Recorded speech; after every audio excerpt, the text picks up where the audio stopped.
We said the problem is synthesis. Well, let's follow this lead. Put the same thing another way. The problem is getting the atoms of experience into certain relationships with one another. And notice this is a special kind of problem. It's not that we're missing some atoms of experience. That would be a completely different sort of problem. Suppose, for instance, that life depended absolutely upon our having an experience of blue. And our entire lives, future sanity and science depended on our experiencing blue, and we couldn't find it. Then we'd be missing a little atom of experience, you see, namely blue, and that would be one type of problem. But that isn't our problem at all. We're not short of the atoms of experience, but that we can't put these atoms together into unified related groups or causal chains. We've got all the elements that we need for knowledge, but we don't have the relations. Putting it another way, we've got the stuff of knowledge, but not the organization. Or using Aristotle's terms as Kant does, we've got the matter of knowledge, but not the form. These are technical terms. Matter simply means the stuff, the filling, the content. Form means the organization, the relationship, the way the content is put together. What we need is not more matter, but the form, the organization. Now let's make up a physical analogy. This is just an analogy. Please don't take it literally, but it'll help to make the problem clear, and I think help to make Kant's solution clear.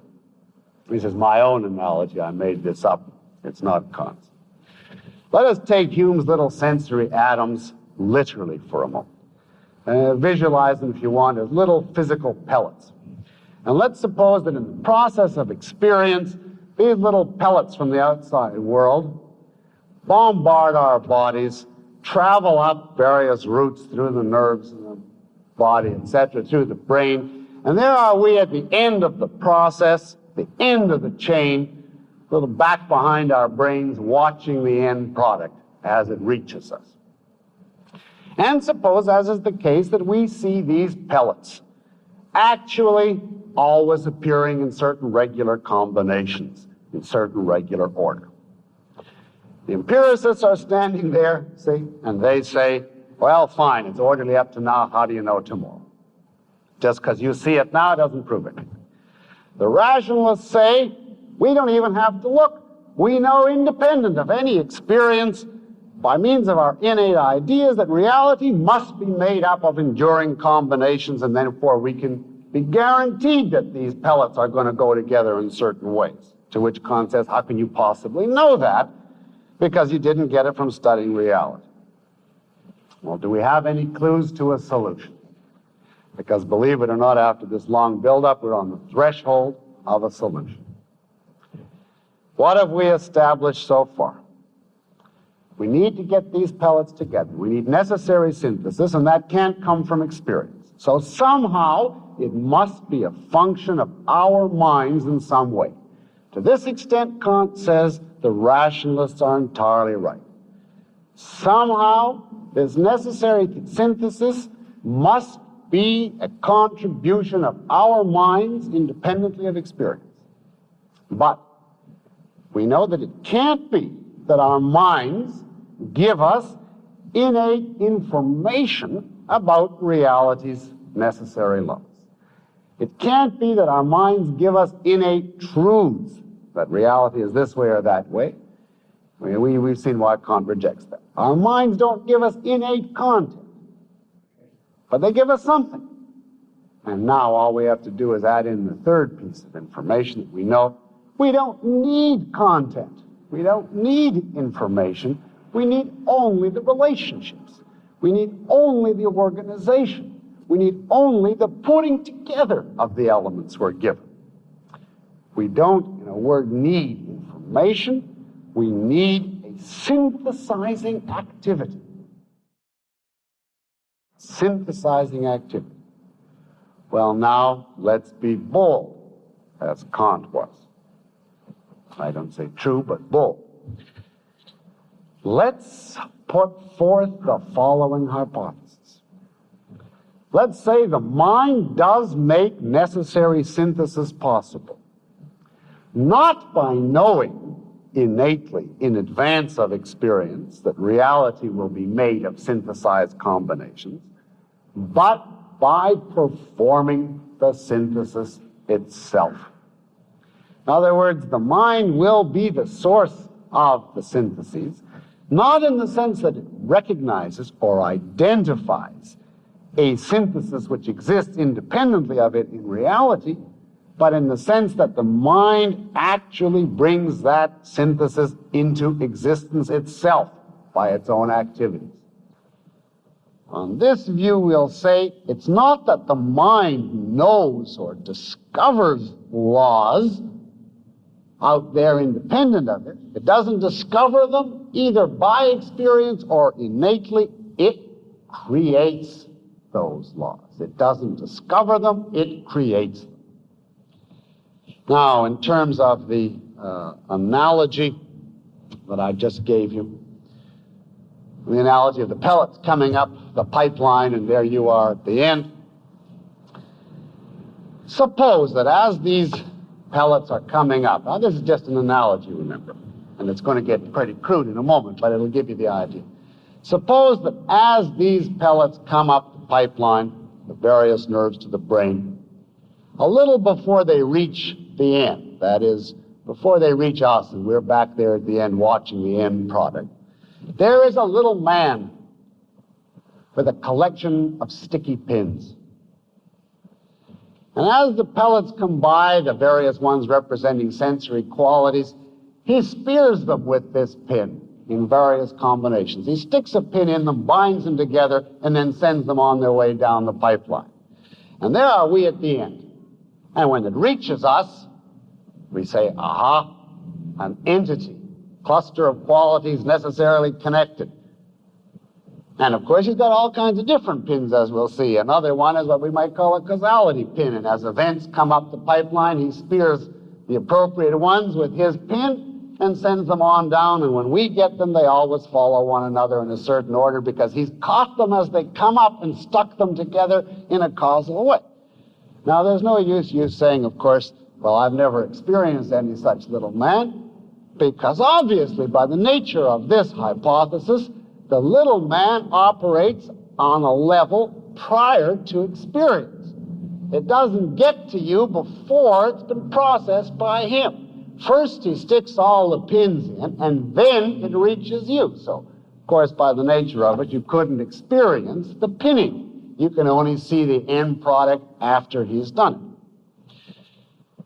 Now, suppose we knew that this little man was not lazy, to continue out the metaphor, that he had a compulsion, an irresistible compulsion. He had to catch all the pellets as they came up the pipeline. That was his, in effect, metaphysical job in life, and he never shirked it. And we knew that without question. Then we could say, we know for sure that we will always perceive an orderly world. We will always perceive entities, never a cluster of dissociated qualities, because it won't get to us before it passes the little man, and therefore it has to be regular entities when it reaches us. And we know for sure the world will never go wild, with pennies turning into Hegel and Hegel turning into quarters, etc., because the little man will spear them in the kind of combination so that when it gets to us, it'll always be perfectly orderly. We'll know, in other words, that the syntheses into entities, into causal chains, and so on, will be absolutely necessary as far as we are concerned, as far as we're concerned. As far as our experience is concerned, those syntheses will be necessary because we can't experience it until it goes through the little man. Now, this is, in essence, Kant's theory. Our minds, our pre-conscious minds, on a level beneath sense experience, are like complex machines, complex processing, synthesizing mechanisms, which process the data that they get from reality in a great many different ways before that those data reach consciousness. And of course, my man with the little pins is just a crude metaphor for what he actually holds are certain synthesizing activities, certain putting together mechanisms built into the nature and constitution of the human mind and which operate beneath the level of sense experience. What we do is bind together, organize, relate, we meaning the basic nature of our mind, the data in a great many ways, and after our minds have done that, they send it up to us, and we then experience consciously an orderly, lawful world. The mind, in short, according to Kant, does not discover law and order in the world. It doesn't discover law and order either by experience or by having innate advanced information prior to experience. It doesn't discover at all. It creates law and order by its own subjective, pre-conscious synthesizing activities. You can see then that Kant agrees with the rationalists on a certain crucial point. He agrees that experience is not a sufficient foundation of human knowledge, that something in the mind is required, some crucial contribution on the part of the mind, a contribution not derived from reality but brought in by the mind's own nature. He agrees with the rationalists that if we were born tabula rasa, you recall that phrase from last week, empty completely, just a blank slate, then things would be hopeless and we would not be able to acquire knowledge. But he disagrees with the rationalists in the question of what is it that the mind contributes or supplies. For Kant, what the mind contributes or supplies independent of experience is synthesizing activities, certain ways of putting the data together, as against what the rationalists had held, namely innate information or innate content. As it's sometimes put, the rationalists prior to Kant believed that we had innate content, information about reality prior to experience. Kant believes the mind has not innate content, but an innate structure. That's the way it's sometimes put. You can think of it like this. Suppose we took a little rationalist baby, that is to say, a baby built on the model of the rationalist school, and we could somehow fluoroscope his mind and find out what was in it prior to all experience. Well, if we peered into this particular baby's mind, we'd find that he's got all sorts of information about reality. Now, this little baby would know, although he couldn't tell us at this stage, but he would know every event in reality has a cause. Reality is made up out of entities which are enduring sets of qualities and so on, and you'd be really amazed at the amount of information we could extract from this little rationalist baby. On the other hand, if we looked at a little Kantian scale baby, what his mind has prior to any experience, he doesn't actually know anything. He has no content. It's empty, but it isn't just a flat slate on which the facts of reality go right. It has a definite structure. There's a whole machine in there, a whole set of organizing, processing devices all ready to start operating. So we've got the relating machinery ready to start chugging as soon as we feed it any experiential content. That's the main difference between the rationalists and Kant. When does the Kantian baby actually begin to acquire knowledge? Only when the little pellets actually enter. In other words, only with experience. To that extent, Kant says the empiricists are right. All knowledge begins with experience. Apart from experience, we have the relating machinery, but we don't have the stuff that it relates. Now, we've gone on close to an hour, so you'll be happy to know we've now reached the first sentence of the Critique of Pure Reason, which is to the effect that it's true that all knowledge begins with experience, but it doesn't follow that that means all knowledge comes out of experience. And I think you now see in what sense he means that. All knowledge begins with experience. Only when the data starts coming are we able to know anything. But it doesn't all arise out of experience, because the crucial other factor is the relating, synthesizing machinery which puts it together.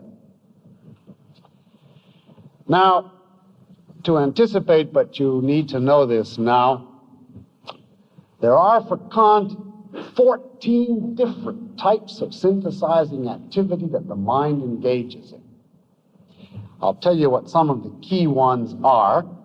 In many cases this evening, you will not have the faintest idea how could these things represent synthesizing activities. And unfortunately, even after we discuss it next week, it will not be very clear in some cases, because Kant is not very clear. But you just take it from me for now that Kant holds that all of these 14 are simply synthesizing activities performed by the mind. How they are synthesizing activities we'll try to look at later. A couple of them we've mentioned. We have a causality synthesizing activity that puts events into causal chains. We have an entity synthesizing activity that binds qualities into entities. We have a spatial synthesizer. In other words, spatiality, is one of the little filtering processing devices that the mind has. And when the data come through, there's a mechanism which spreads them out in space and thus gives us a spatial world. Time is another one that's in there, as we'll see. And when the data come through in themselves, they're not in time, but the inner mechanism of the mind spreads them out in a time series, so some come earlier and some come later. Even existence is one of those processing devices, so that when the material comes through from reality, the mind confers existence upon it. Quantity is one of those processing devices. When you look around you and see a world of one thing, many things, all things, when you use such quantitative terms, that's only made possible, according to Kant, because one of the processing devices, or several of them, confer quantitative characteristics on things. So, as you see, there's a whole set of these. We'll look at what they are in order when we finish our basic presentation. And what it comes to then is that all of the fundamental features and laws of the world that we experience are actually contributions of the structure of our mind. Space, time, existence, causality, entity, quantity, and others. All of that is a mental contribution. Now, from that, we can draw a perfectly obvious conclusion, which nevertheless might startle you. Can we ever know anything about reality? Reality now, as it is in itself, what Kant calls things in themselves, to which his answer is no. You never can know things in themselves. What can you know? Only things after they have gone through this processing, synthesizing device. You can only know the world as it appears to the human mind after the human mind has processed it. And in that process, it adds all these features, which presumably are not applicable to things in themselves. There are therefore, according to Kant, two radically different worlds or dimensions. On the one hand, the world as it appears to us. And borrowing from a Greek term, he calls that the phenomenal world. Using phenomenal not in the sense of a Hollywood movie, but in the sense of the world of appearance, the world as it seems to human beings. And that is the world of actual experience, the phenomenal world, the world we have processed. The world as it is in itself, true reality, things in themselves, that he calls the numeral world, again, derivative of a Greek term, that's N-O-U-M-E-N-A-L, the numeral world. And about that world, he says, we can know nothing whatever. And you see, therefore, that my analogy about the pellets is a very poor analogy, because the pellets was supposed to be the information given you directly from reality before processing. But Pellets, after all, are physical. They're spread out in space, and they come in temporal succession, one after the other. And there's a number of them, so they have quantitative characteristics, and they exist. So my statement that imagine pellets is obviously invalid because the little pellets in themselves, well, we can't think of them as spatial or temporal or existing or having any quantity. Well, you might say, how can we think of them then? How can we think of reality in itself, the data in itself, before processing? And to which, of course, Kant's answer is you cannot think of it. It's entirely inconceivable. It's completely cut off from us. We have no contact with it at all. We know it only after it's processed, and then it becomes a radically different dimension. Now you might say, well, why didn't Kant just simply throw out reality altogether if he never came into any contact with it? And of course, if he had done that, he would be Hegel. But he was not that advanced. Kant said there must actually be a reality in itself, because where, after all, do we get the data, the atoms, the stuff that our mind is then synthesizing or processing? There must be some source of the ultimate information which our mind then puts together and confers these characteristics on. Reality, therefore, he held on to as the provider of the matter, and the mind impressed the form on it. But the matter in itself, the thing in itself, reality in itself, is completely unknowable. Now, you might ask, well, then, if it's completely unknowable, might it be like the phenomenal world? Might it be a world of entities, obeying cause and effect? And the normal Kantian answer is there's no use speculating. It might be, it might not be. We can't possibly know, and therefore we can't have any views. It's just completely cut off from us. But, and here we reach a very important conclusion, the Kantians say it doesn't make any difference. It's completely unimportant that we can't know reality, because for all practical and theoretical purposes, the question doesn't come up. As long as we could learn the mental processing devices that this little man, to use my analogy, uses, so long as we could establish for sure the laws that he is going to impose, and you understand that's just an analogy, but if we could understand the laws that he is going to impose on the phenomenal world, on the world we experience, what do we care what happens in reality? Let reality be any kind of nightmare you want. We don't live in it. We don't perceive it. We live in our own world that we ourselves create. And we can have perfect security, sanity, civilization, science, rationality in that world of our own creation, regardless of what happens in reality. And thus, my initial point that we can dispense with reality and still live a perfectly sane, sensible life. All it depends upon is that we could specify and prove what the functions of the little man are, what types of synthesizing activities the mind has to engage in. And of course, that was the goal of the critique of pure reason, to specify and prove what these synthesizing activities are. So we do not have to be paralyzed skeptics. Even though we don't know reality, we can get along perfectly well without it. Now, Kant says, I've given you a solution to the problem of synthetic necessary knowledge. I've given you the only possible explanation of synthetic necessary knowledge. If you want to know what binds together, what connects the subject and the predicate, what makes it necessary, it's not logic, it's not experience. The third factor I've introduced is the structure of the mind, the synthesizing activities of the mind. Let's take a simple example. Suppose, and here again, it's unavoidable to use analogies with Kant because it's very tricky material, and therefore you try to make it simpler by analogy, but this will be just an analogy. Suppose we observed, as a matter of fact, that everything is blue. And suppose that was crucial to life, that everything be blue. The empiricists come along and they look out and they see everything is blue and they say, well, that's fine up to now, but how do you know tomorrow? The rationalists say, We knew without even looking that it was going to be blue. See?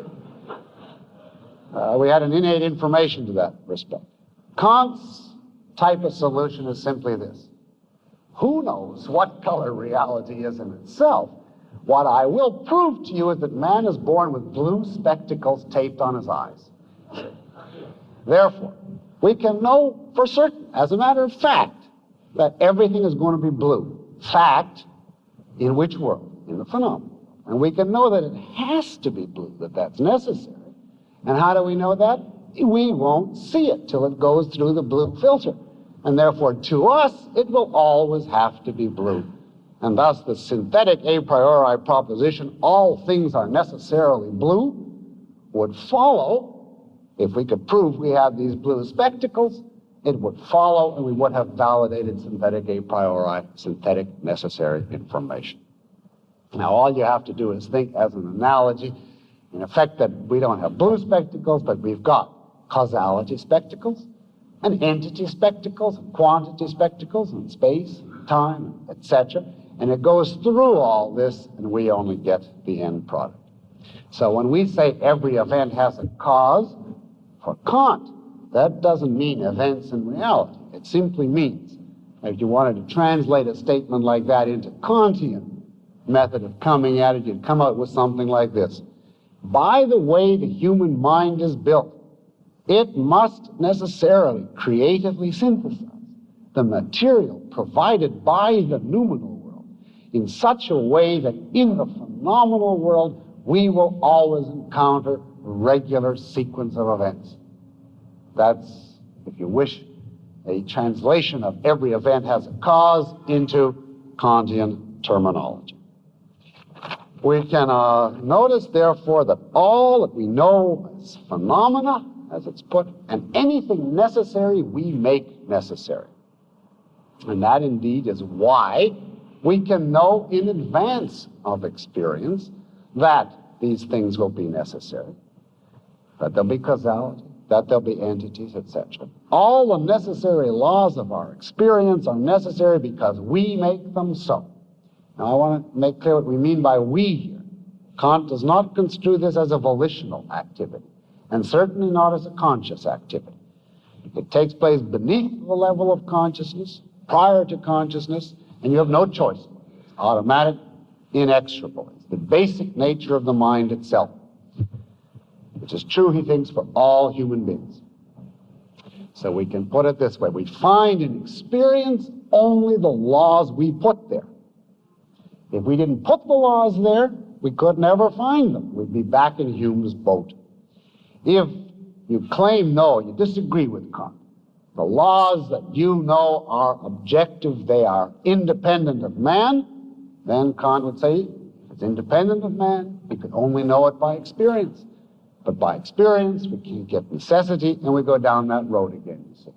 And therefore, the only solution to the problem is to say that it is the human mind that actually creates the laws.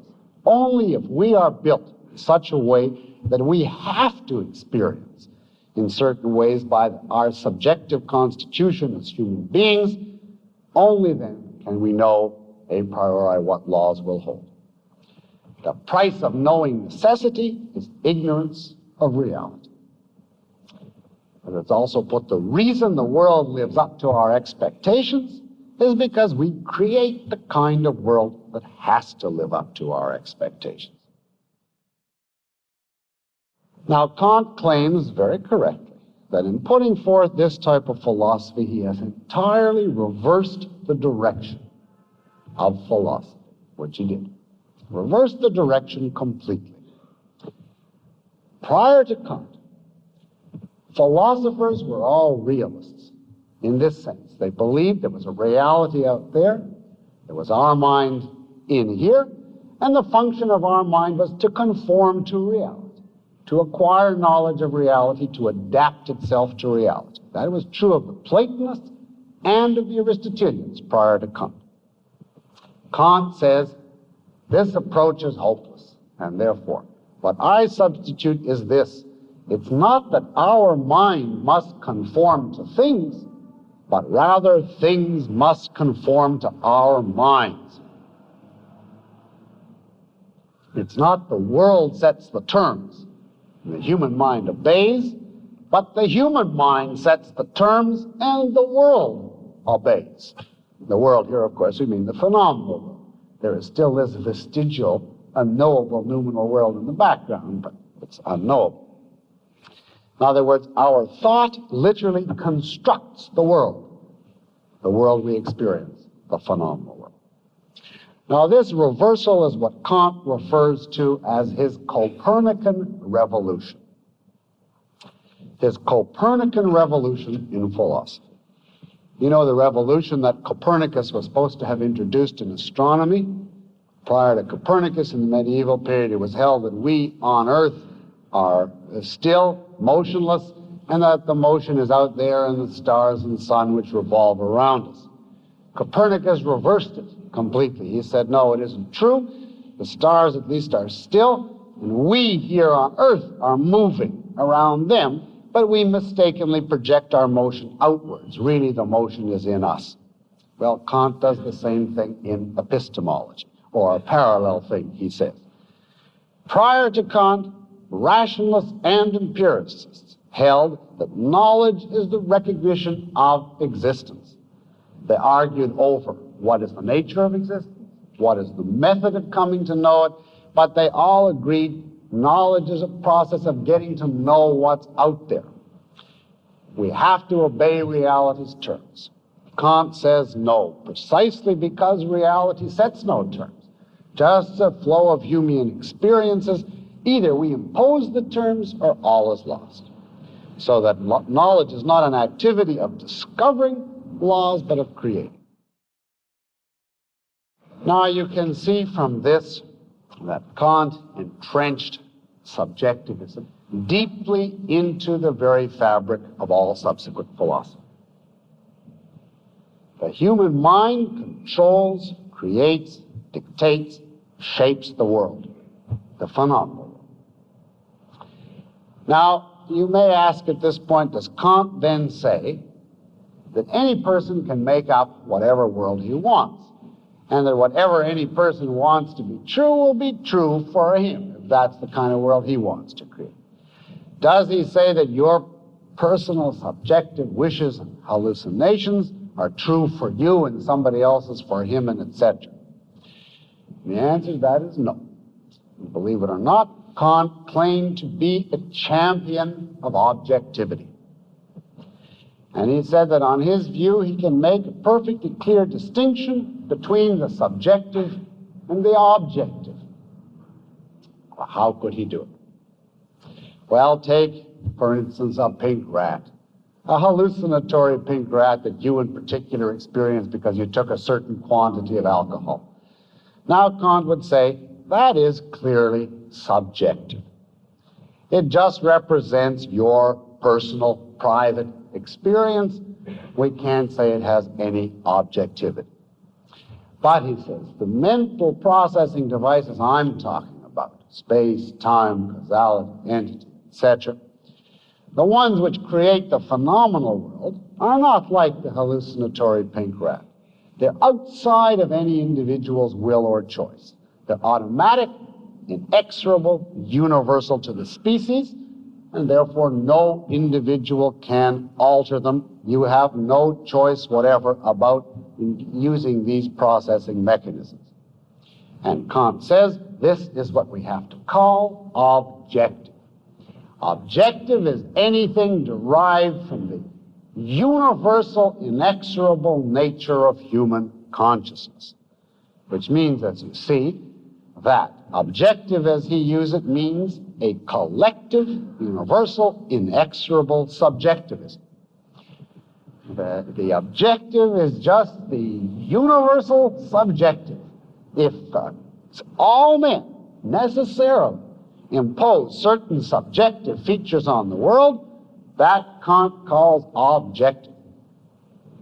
And this is a very, very influential approach today.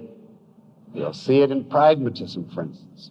If you ever accuse a pragmatist of subjectivism, just because he says that the true is what works, he will immediately answer, I didn't say what works for this individual or that individual.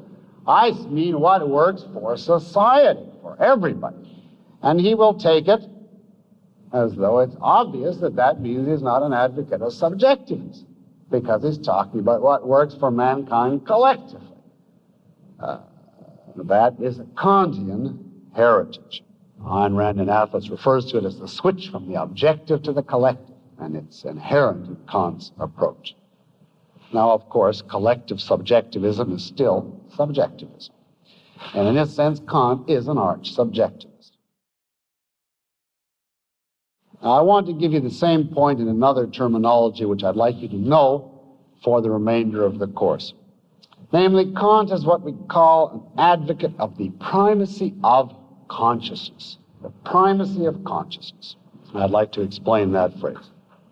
Let's contrast it with the opposite approach, namely the primacy of existence.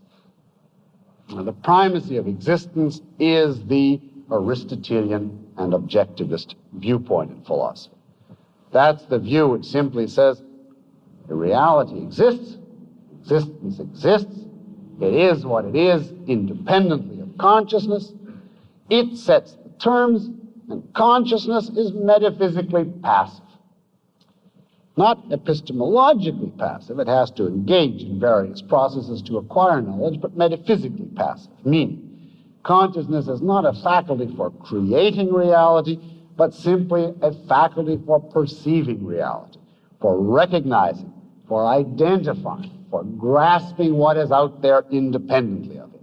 That's the philosophy of the primacy of existence. Existence comes first, it sets the terms. Consciousness is a faculty simply for looking out and grasping what's there.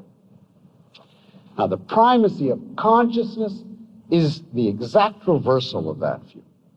It's the view that consciousness is the metaphysical irreducible, the metaphysical primary, and that existence or reality is simply a byproduct, a consequence, a resultant, an offshoot, whatever term you want, of consciousness. The primacy of consciousness view holds that consciousness controls, creates, dictates, in some way shapes the world, shapes existence, that existence is a product of and dependent on consciousness. Now, this is the most fundamental issue within metaphysics. Which of these has primacy? And of course, the primacy of consciousness is the most fundamental metaphysical inversion that you can perpetrate in philosophy, and the most disastrous, because it leads to the reign of complete subjectivism, the dissolving of existence, the collapse of existence in simply the whims of the controlling consciousness, whichever one it is that's given power over existence.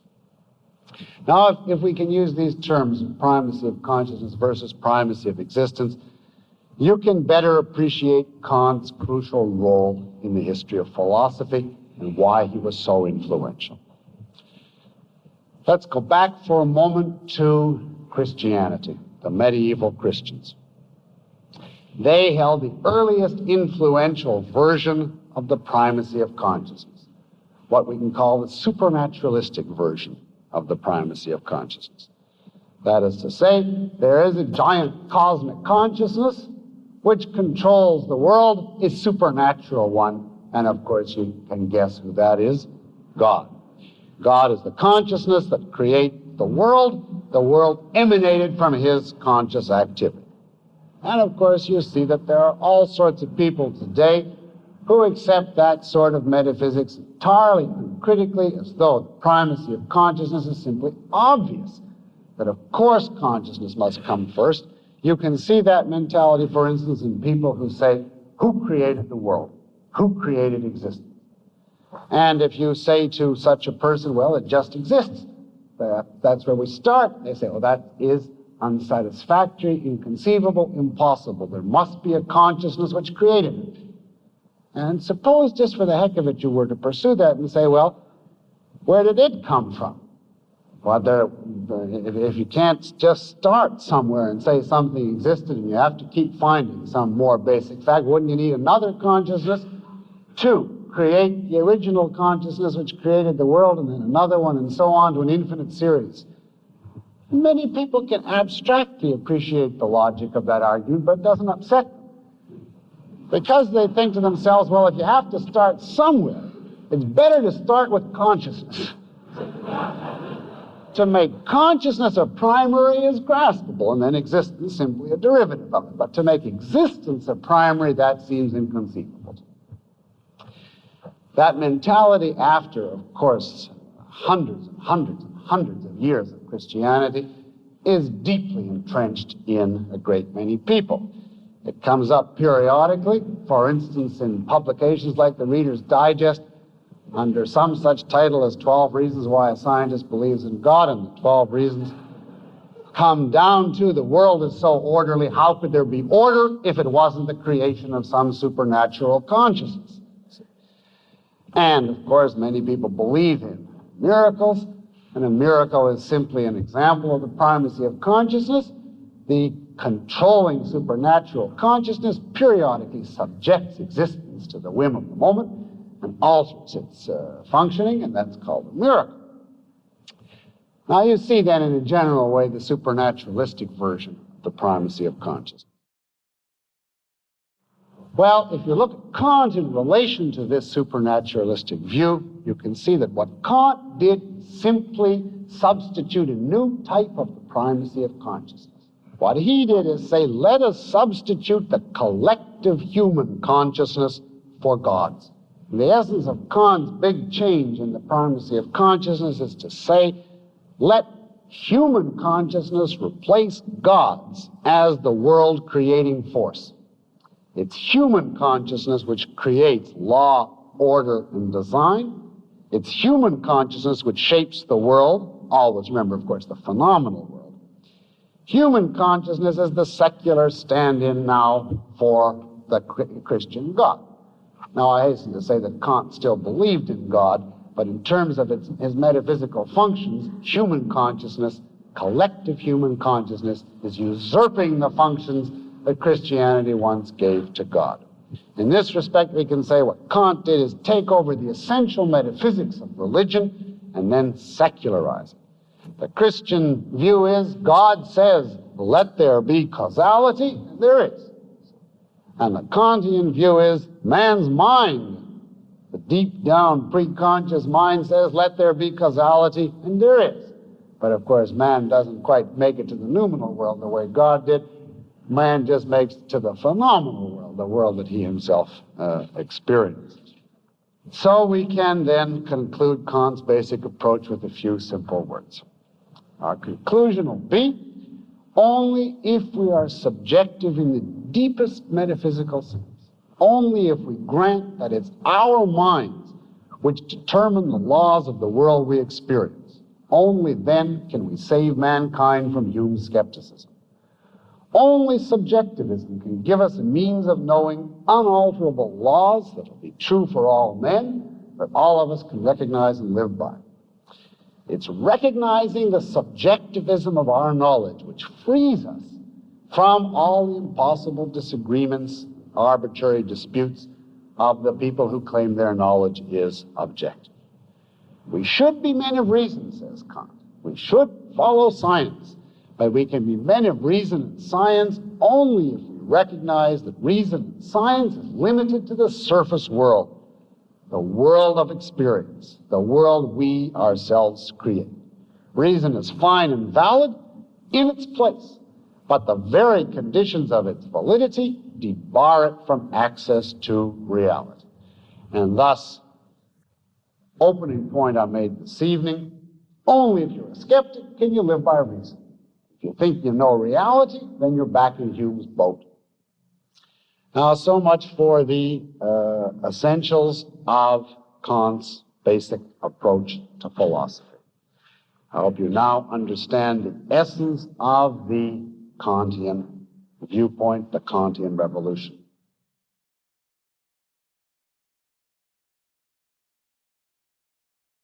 You said Kant removed reason from the scene altogether. It's hard to see how he could have removed it further than Hume. Could you sketch out how he did it? Well, it's a good question, but I don't know how to answer it briefly. Hume still has operating in his mind the idea that reason would be, or consciousness would be, the faculty for grasping existence. Only it happens that he doesn't believe in existence or think we can grasp it. But at least he represents the last ray of the idea that if there were a reason, it would consist of grasping existence. Kant denies that completely. He turns reason into a faculty which creates existence, at least the existence that we actually live in, and therefore corrodes and corrupts human epistemology much more deeply than Hume does. A skeptic simply says, I don't know. Kant goes much further and says, I do know, and what knowing consists of is creating, by means of a collective human-wide delusion, a made-up mythical world which we live in. That's much worse than Hume, but if that isn't clear to you, you have to study Kant. And even then. Could you repeat Kant's definition of objectivity? Yes, in the form that I mentioned it. A phenomenon is objective if it is the result of the inexorable, universal structure of human consciousness. It's objective if it's the result of the inexorable, universal structure of human consciousness. In other words, if a certain structure is built into the very nature of the mind, that's what we mean by inexorable. So it's not a matter of volition, you have no choice. And it's true, therefore, of every human being.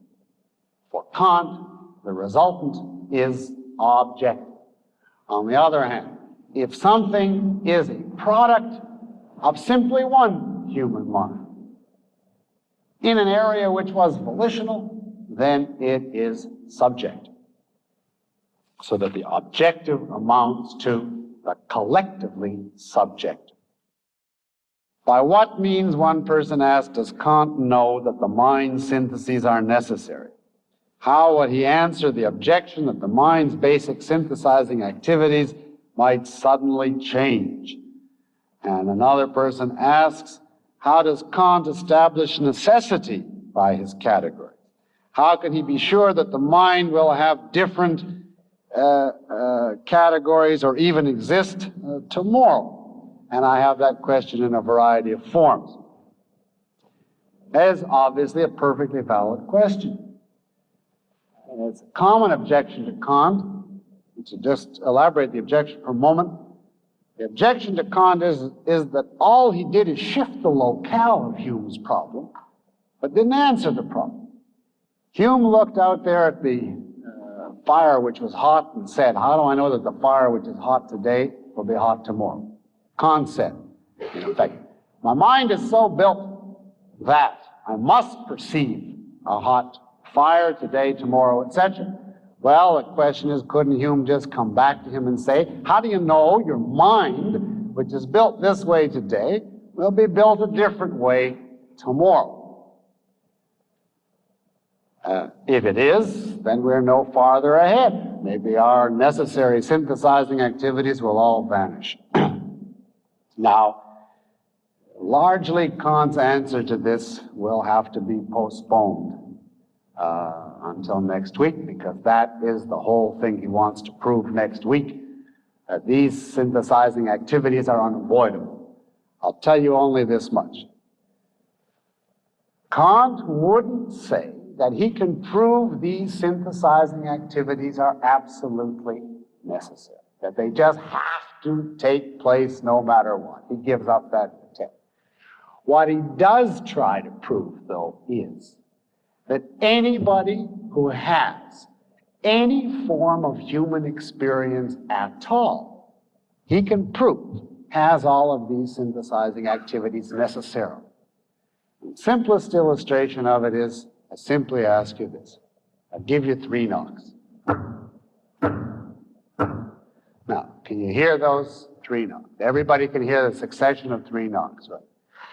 Kant claims to be able to derive by a process of deduction, which we are going to look at next week. That's called the deduction of the categories. And if you can hear those 3 knocks, you must have 12 necessary synthesizing activities operating in your mind. That's the only possible explanation of your ability to hear the succession of 3 knocks.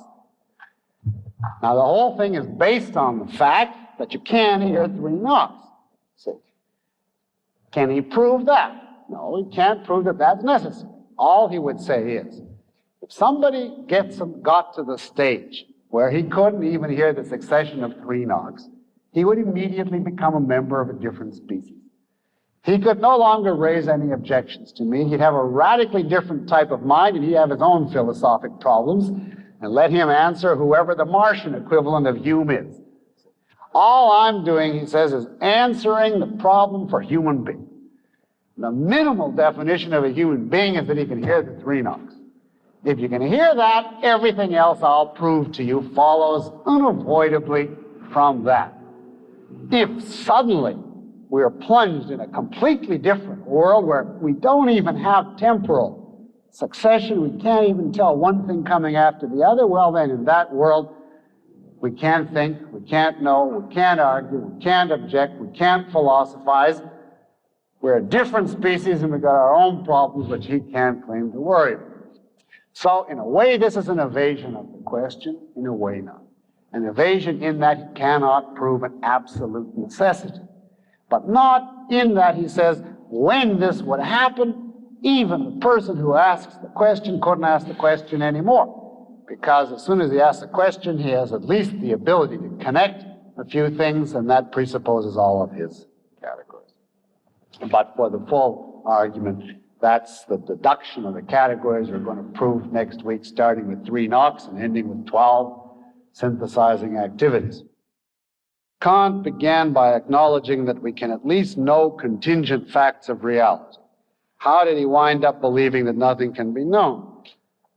Well, we can know contingent facts of reality only if we assume, remember, only if we assume that the contingent things we observe are reality.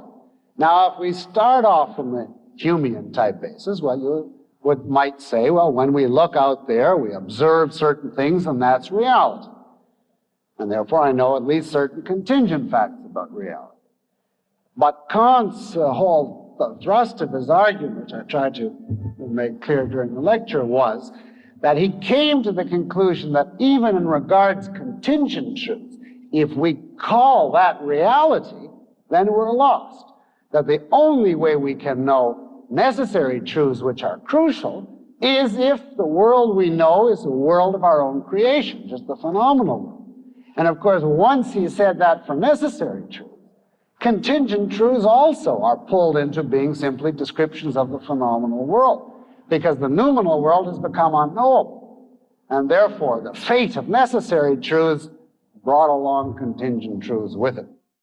If Kant wishes to offer logical arguments in support of his critical philosophy, how can he discuss the existence of the numeral world and support the assertion that it necessarily is the raw material of our experienced phenomenal world, when such concepts as existence and necessity apply only to the phenomenal world and not to the relationship between the phenomenal world and the numeral world? In other words, if the numeral world is unknowable, how come Kant knows about it? Well, this is a perfectly good and perfectly unanswerable objection. In Kant's terms, you cannot utter even the phrase the numeral world or reality in itself. You cannot even utter it, because if I say things in themselves, well, I use a plural. That's a quantitative consideration, which I cannot apply to the numeral world. I say thing, that sounds like an entity, but that's just a phenomenon. I say those things somehow act on us and cause certain human experiences, but causality is a relation that we create that obtains only in the phenomenal world, so I can't say that. I say, well, at least reality in itself, but reality turns out to be one of the categories. I say the way things are in themselves, but existence turns out to be another one of the categories. In other words, every crucial concept that you would use to utter things in themselves, numeral world, reality as it really is, you are barred and banned entirely from using on Kant's own premises. So all you can say is X. You can make it singular or plural, something or nothing, more or less, causal or non-causal. You can't open your mouth about it. And of course, this was essentially the tack that Hegel took. He simply said, who needs this unknowable noumenal world, and how could Kant possibly know about it if it's unknowable? Which, from Kant's premises, is unavoidable deduction. You ask me then, well, why didn't Kant see that? Well, he had big plans in store for the noumenal world. To begin with, I'm anticipating a point of next week, but just to keep you in mind, he was very anxious for all that I said in the lecture about him wanting to supplant God by collective human consciousness. He was very anxious to keep God and religion in the picture. And he thought that we can't find God in the phenomenal world, but who knows, maybe we can find him in the noumenal world. Now, I don't want to give away any secrets, but you can imagine that he will pursue this lead next week. He thought you couldn't find free will in the phenomenal world, but you could find it in the noumenal world. You couldn't find immortality, an immortal soul in the phenomenal world, but you could in the noumenal world. And how he did that, that's a teaser till next week, but we can at least tell you this much in advance, although I am anticipating. If someone says to him, oh, well, your beliefs in God and immortality and so on are irrational, Kant's immediate comeback is, you can't possibly argue against these beliefs. As soon as you're using reason, you're restricted to the phenomenal world. As soon as you start arguing, you're using all these a priori synthesizing activities, and your mind is cut off from true reality. So in true reality, you see, we're free of reason. The door is open, and we can believe on faith. And our faith will be impregnable. It will be invulnerable. Nobody can touch it. We can just throw out in advance all their arguments and objections by saying, oh, well, fine, it's all perfectly rational. But by that very reason, it has no application to reality. We'll also see that ethics has a central connection to the noumenal world. So in other words, he had his own purposes, although in logic, it is absolutely true that by the nature of his philosophy, he shouldn't have kept the noumenal world. He was still, you see, to that extent, not a Kantian. He still had the noumenal world is the last vestige of reality in the history of philosophy. He still couldn't quite encompass the idea that the whole world is nothing but consciousness, and that there's nothing out there independent of consciousness. Hegel didn't have any difficulty imagining that. Kant is still in the 18th century, after all, in the age of reason, the Enlightenment, and he didn't want to get rid of reality altogether. If Kant accepts the notion that the noumenal world exists independently of the content or a priori structure of consciousness, is this not an acceptance of the primacy of existence? It's an acceptance of existence, as I said, only in the vestigial sense that there still is an existence. But it is not in the sense of the primacy of existence, because the primacy of existence as a concept specifies the relation between existence and consciousness. The primacy of existence says existence exists and consciousness is the faculty simply for perceiving. Now that latter is what Kant denied completely. And by so doing, as I indicated in the previous question, he undermined existence because it became unknowable, and the result was subsequent philosophers dropped it. All you could say about Kant in this respect is that he retained existence in this vestigial, unknowable form, but not the primacy of existence in the sense that it is the object of consciousness, and that consciousness sole functions to perceive it.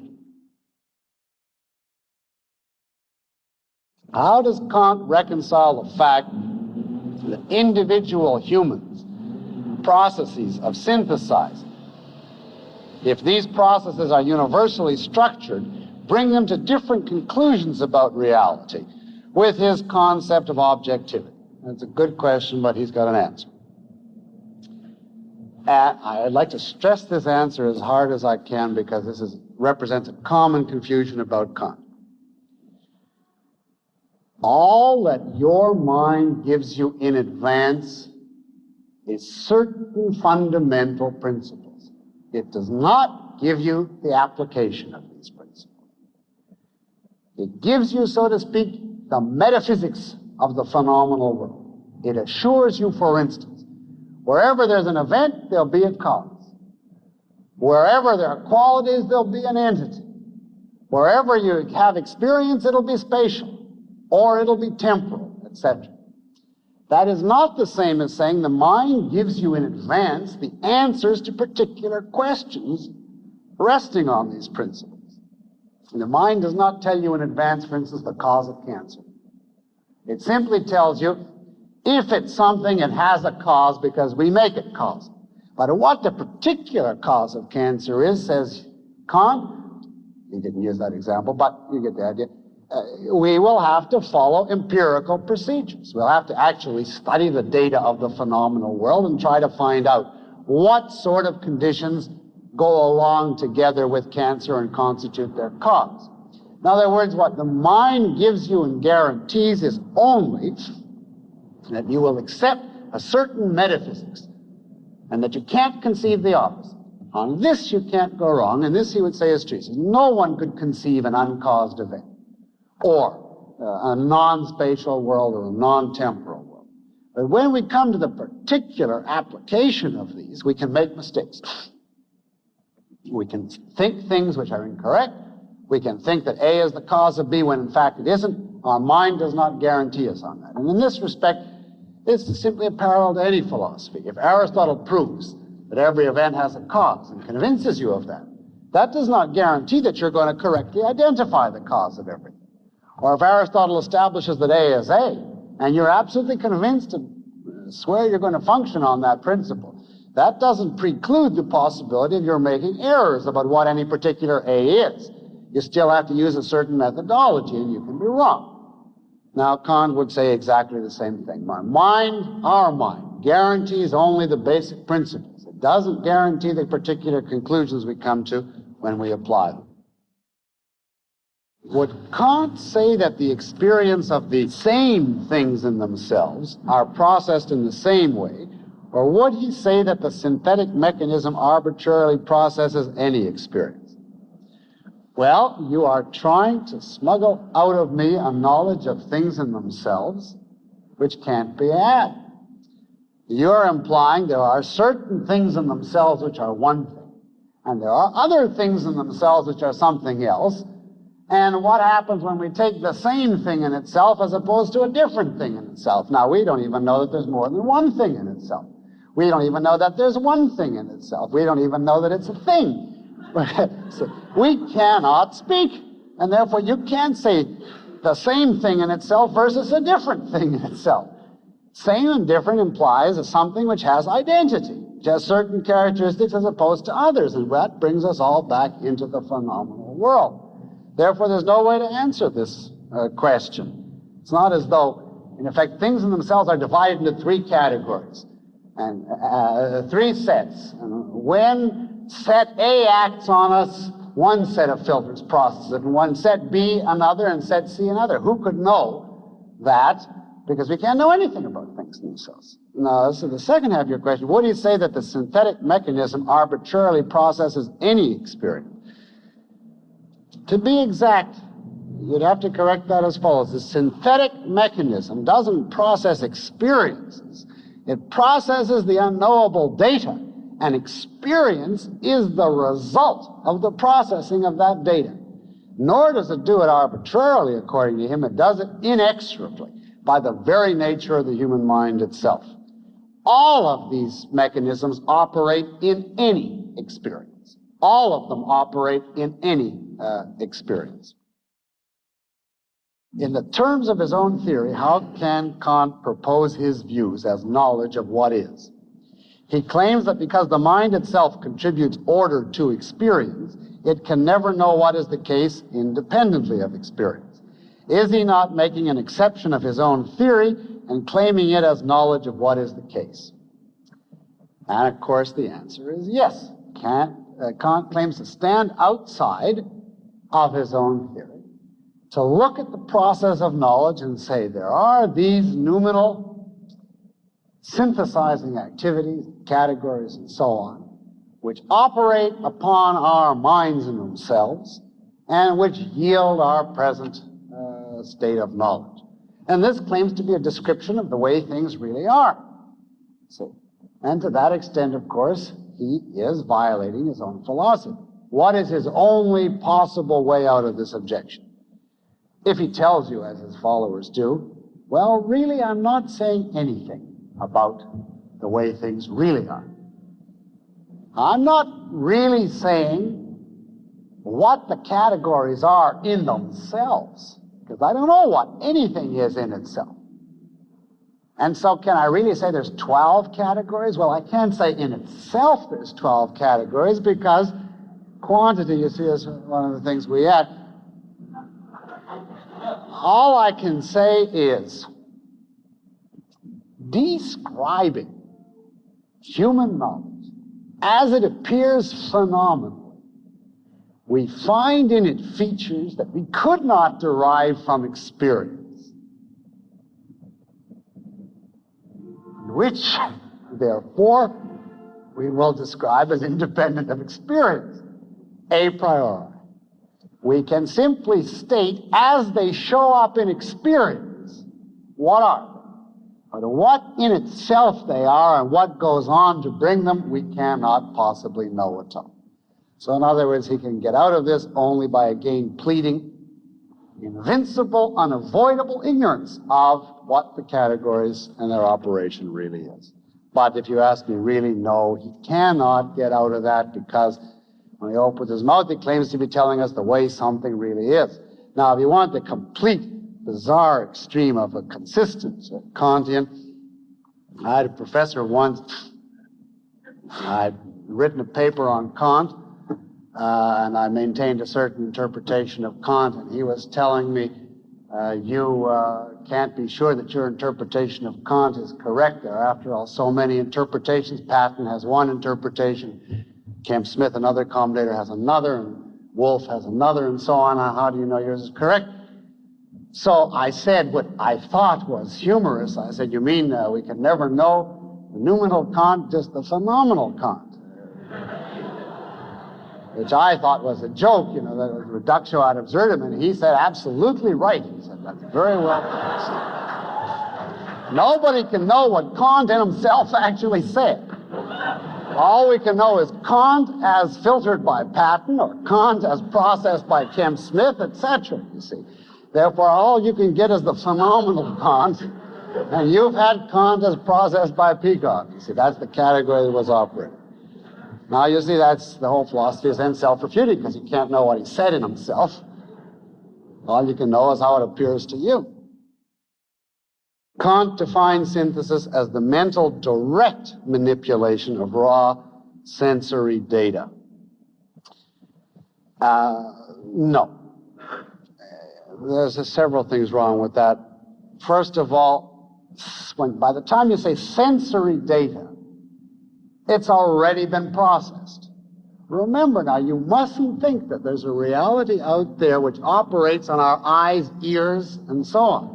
Our eyes, our ears, our tongue, our sense organs are products of the categories operating on nominal data, so that the senses themselves are phenomenal.